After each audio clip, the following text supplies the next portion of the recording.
Ассалаумағалейкум ағайындар.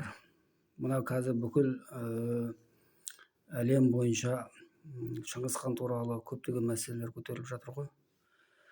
Шыңғыс ханның тегі кім, ол қай елден шыққан, қандай ұлтқа жатады, осы мәселенің бәрін айтып көтеріп жатқан кез қазір. Сондықтан мен де осы бойынша өз ойымды айтып көрсем деп едім. Мен енді Шыңғыс хан жайлы өзім оқып, өз бетімше қарап оқып жүргеніме, зерттеп жүргеніме 30 жылдан асып кетті. Сол 30 жылдың ішінде мен өзімнің осы бір келген қорытындым бойынша осы бір ой бөліскім келіп отыр. Енді бүкіл әлем бойынша Шыңғыс хан зерттеген көптеген ғалымдар болған.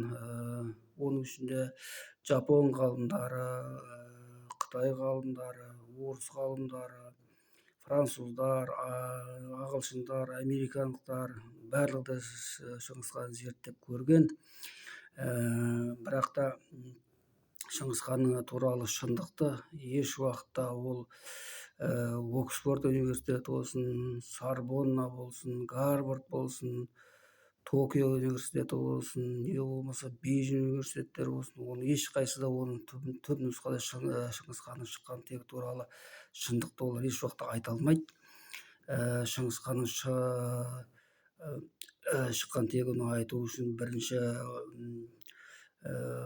қазақ болып туылу керек, қазақтардың арасында өсу керек, қазақтың барлық арғы бергі тарихын жақсы білу керек. Сонда ғана Шыңғыс ханның шындығын ашуға болады. Сондықтан мен осы бойынша өз ойымды айтпақшымын. Шыңғыс хан тегі кім болған, қандай тілде сөйлеген, қандай тайпалармен қарым-қатынас жасаған,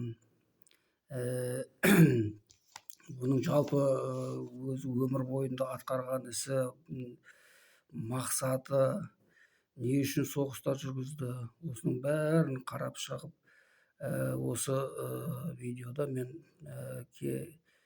жаңағы толықтырып айтатын боламын. Егер сіздерге осы Шыңғыс ханның шындығы туралы ақпараттар керек болса, осы арнаға тіркеліп, лайк басып отыруларыңызды сұраймын. Сонымен келесі видеоны күтіңіздер. Мен осы арнадан шығатын боламын. Сау болыңыздар.